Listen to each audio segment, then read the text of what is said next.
Utilization management is one of the many non-traditional bedside jobs a nurse can pursue. It also has a high potential for a work-from-home position. In today's episode, we will look at what utilization management is, who this position is a good fit for, and how to move into this position.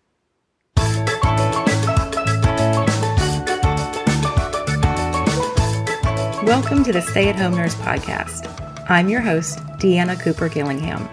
For over 25 years, I've strived to use my nurse credentials to find work that fit my lifestyle, whether it was raising my 4 children and 3 fur babies, traveling the world, or moving to Mexico and living on the Caribbean Sea. Sometimes I succeeded, and sometimes I failed, but I always learned from the experience. Now, I want to help you by sharing what worked and what didn't work. There are so many opportunities out there for nurses today. The Stay-at-Home Nurse Podcast will inspire and equip you to have a nursing career that is meaningful and supports your lifestyle. Now let's get started.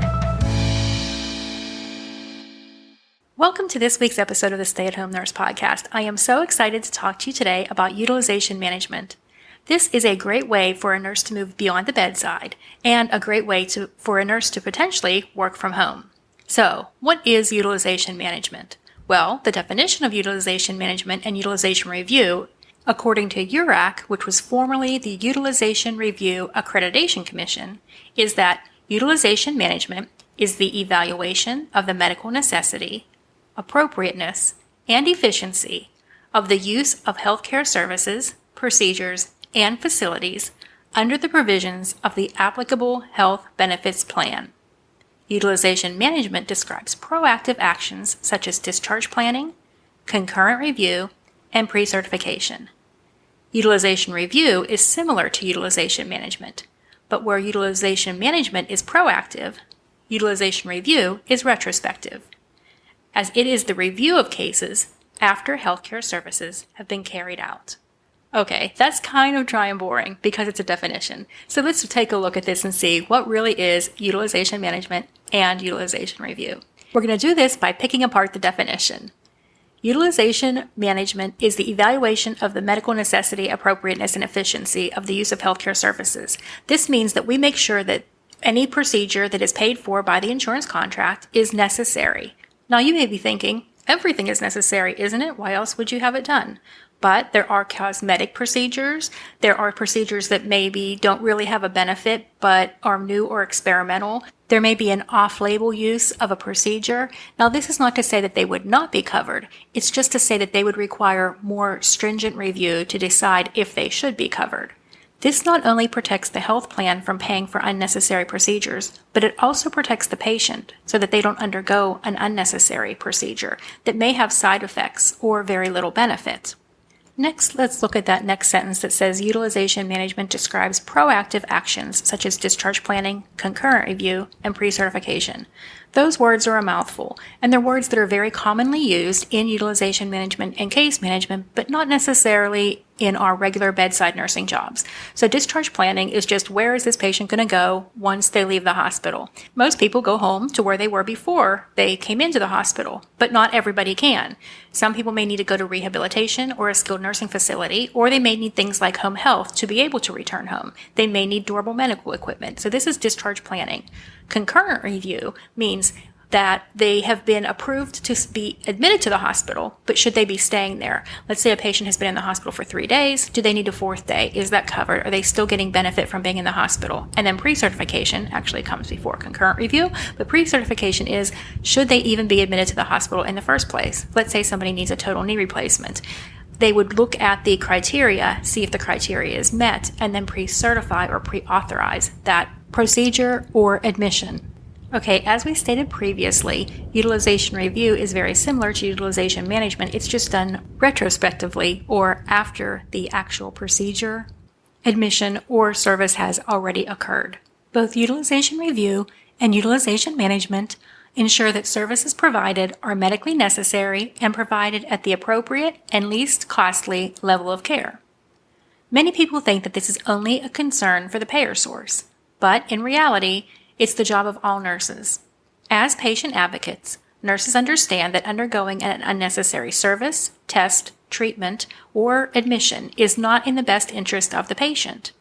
Nurses also understand that most patients will have some degree of cost sharing, whether in the form of a copay, a coinsurance, a deductible, or a benefit maximum.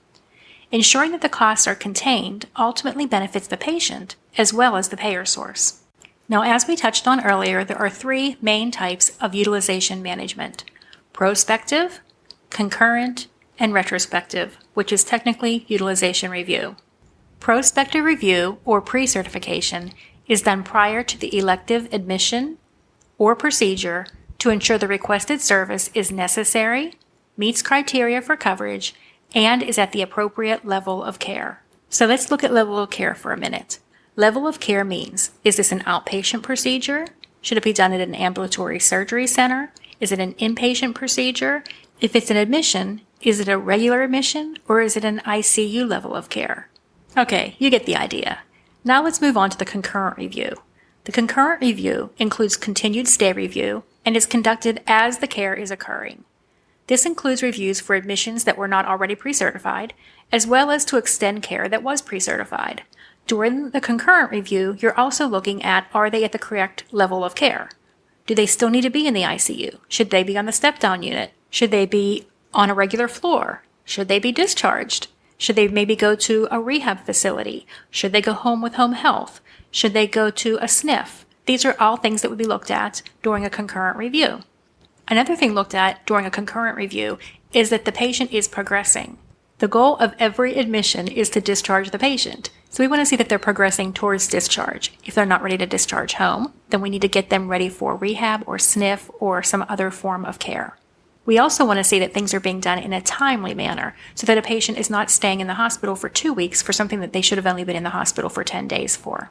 Again, a lot of people think this is not a concern for the patient, but we all know the longer the patient is in the hospital, the more that they deteriorate and the more that they have a chance of coming across some other type of infection or complication. Okay, let's take just a second to look at retrospective review. This is done after care has already occurred. So why would we care about reviewing it after it has already happened? One reason would be for an audit, to go back and look at cases that have already occurred to make sure that they should have actually occurred. Maybe this was an emergency admission. Should they have been admitted or should it have been an outpatient? Should they have been sent home? Should they have been sent to a lower level of care? Okay, now let's get to the good stuff. How much do utilization review or utilization management nurses make?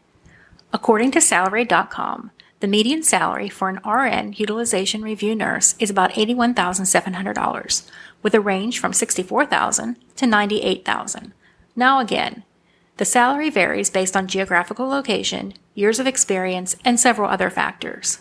Next, let's look at what utilization review nurses actually do. During their workday, they will receive requests for approval. This may be via phone, email, fax, or a computer or online software.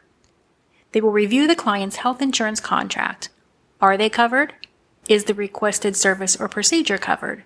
Is there anyone else that may be financially responsible, such as workers' compensation or auto insurance?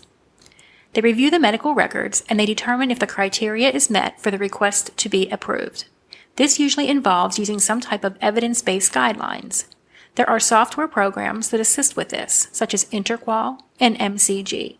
Think of Interqual and MCG as a big brain filled with information on the criteria that needs to be met for a certain procedure, inpatient stay, hospital admission, anything like that. This is where you find all of that evidence-based information. If the utilization management nurse determines that the procedure or the request should be approved, she will then document. Remember, if it's not documented, it's not done. And then she will send the authorization to the requesting provider, letting them know that the request has been approved and providing them with an authorization number. If the utilization management nurse cannot approve the procedure, she needs to send it to the medical director to review. She'll need to write up a summary and present this to the medical director. The medical director will ultimately be the one who will either approve or deny the procedure. Nurses cannot deny based on medical necessity. This needs to come from the medical director. But the utilization review or utilization management nurse will write up the case and present it to the medical director. Now, the utilization review or utilization management nurse can deny based on other factors, such as if the person was not covered under the health care benefit plan at the time of the procedure, if the requested procedure is a contract exclusion, things like that. Depending on where she works, she may be able to deny based on contract, but not based on medical necessity. Now, this day in the life scenario was based on a utilization review nurse that is working for a payer source.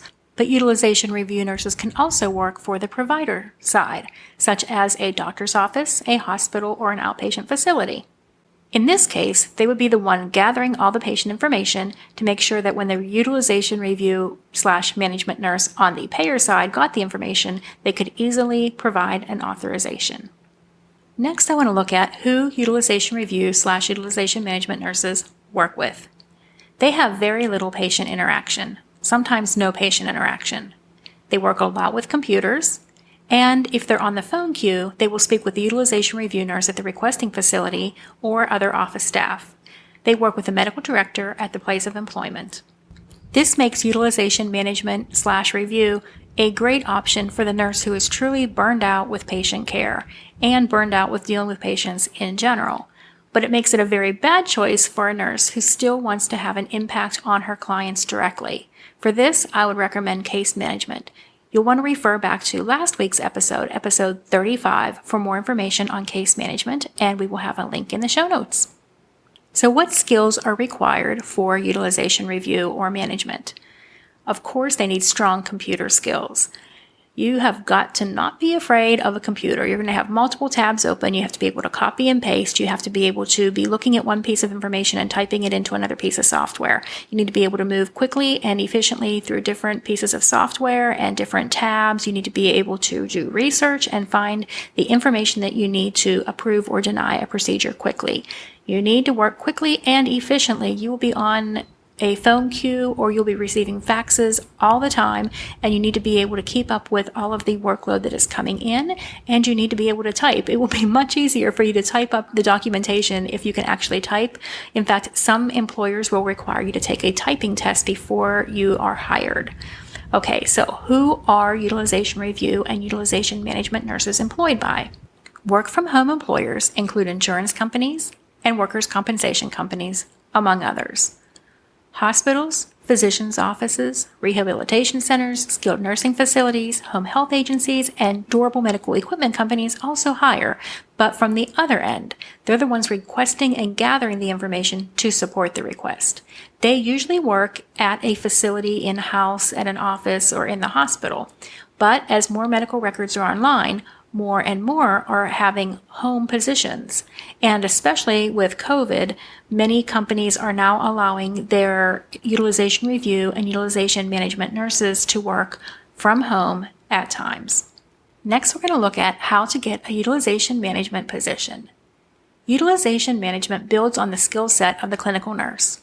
A firm clinical background is a must, and most employers want 1 to 2 years of recent acute hospital experience when hiring for utilization review or utilization management. In addition to the clinical background, utilization management and utilization review nurses must understand insurance principles, levels of care, and care setting. And finally, nurses transitioning into this field must learn and understand the utilization management process. Yes, just like the nursing process, there's a utilization management process. In addition, there are tools used by utilization managers such as MCG and Interqual, which mentioned previously. These use evidence-based criteria to determine if medical necessity is met. Most employers use these types of software and hire those who have experience using one of these platforms. The problem is, you can't get training and experience with MCG unless you work for an employer who uses MCG and you use it in your job. So it's a catch-22 of needing MCG training to get a job, but being unable to get the job unless you have MCG training. If you've been listening to this podcast for a while now, you know that I love to find solutions for problems. So I and the Case Management Institute reached out to MCG. We have partnered with MCG to bring you the first and only utilization management and MCG training course outside of an employer. That's right. If you want to move into a utilization management or utilization review job and you don't have MCG experience, this is the course for you. In addition to the valuable MCG training, this course includes instruction on insurance principles, levels of care, care settings, and the utilization management process.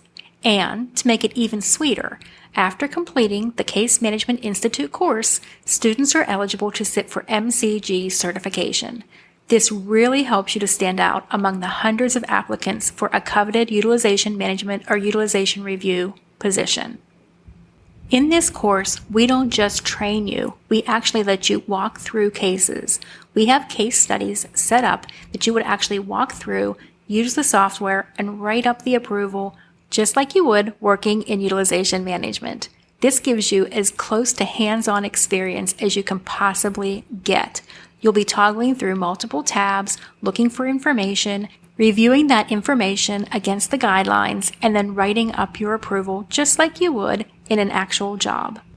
In addition to the training you receive, you will also get a total of 9 CNEs for completing the program. 4 of these CNEs come from Wild Iris Medical Education Incorporated, an accredited provider by the American Nurse Credentialing Centers Commission on Accreditation, plus an additional 5 CNEs come through MCG. That's the total of 9 CNEs.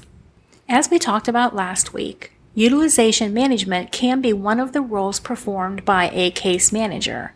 That is why during Case Management Week, which is actually ending this week, ending tomorrow, we are offering a special.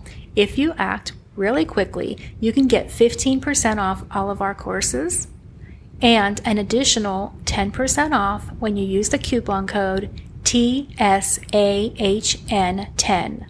That stands for the Stay at Home Nurse 10, TSAHN 10, all lowercase, all together, no spaces, during Case Management Week. Now, if you're listening to this after Case Management Week and you want to take this course, don't worry, we have you covered. As a listener of the Stay at Home Nurse podcast, we will give you 20% off any one of our courses using the coupon code TSAHN20. Again, all lowercase, no spaces, TSAHN20. As a podcast listener, you can get 20% off. This is not combinable with any sales or discounts. As I mentioned previously, utilization management can be one of the roles that a case manager does. We actually offer 3 different courses. One is the Foundations of Case Management, which we talked about last week, and the Utilization Management, which we talked about today. But we also offer a combined course. This is the ultimate course for somebody who wants to work as a case manager and wants the ability to do utilization management also. This combined course makes you extremely marketable because now you have 2 skill sets, case management and utilization management, which are both popular work-from-home jobs for nurses. So who is utilization management and utilization review a good fit for? Nurses with recent acute care experience, nurses that are comfortable with computers, nurses who can work with multiple browsers and tabs and applications all open at the same time, and nurses with good typing skills. Who is utilization management and utilization review not a good fit for? If you still really desire patient interaction, you probably don't want to work in this position. You're going to be disappointed with the lack of patient interaction. But as we said last week, if you desire a work-from-home job that still has patient interaction, case management may be for you. I again invite you to listen to last week's episode 35, which we will link to in the show notes. Okay, if you would like more information on our course, please go to casemanagementinstitute.com. Again, that's casemanagementinstitute.com. From that homepage, you will see links to our courses. You can also click the big button at the top of the page that says, I want to learn more about case management. This will take you to our case management and utilization management section. And don't worry, we will have a link to this in the show notes. If you can't find the show notes in your favorite podcast player, then go to thestayathomenurse.com, click on the podcast tab, and look for episode 36. That's where you'll find all the information we linked to from this week's episode. Now, if you're listening to this after October 16th of 2020 and you've missed out on the sale, don't worry. You can still use the 20% off by typing in TSAHN20 during checkout. Also, while you're on the website, you may want to sign up for our emails that is on the homepage of thecasemanagementinstitute.com. And if you scroll to the bottom, you will find a place where you can enter your email address and your name, and we will sign you up so that you can get our newsletters and get notified when we have our sales. Okay, that's a wrap for this week's episode. I hope you are finding this series on work from home nursing jobs incredibly helpful. If you have a friend, colleague, or coworker who you feel would benefit from listening to this podcast, I hope you'll share it with them. I look forward to speaking with you again next week on the Stay at Home Nurse podcast. Make sure you hit subscribe so you never miss an episode. Adios from beautiful Puerto Aventuras, Mexico.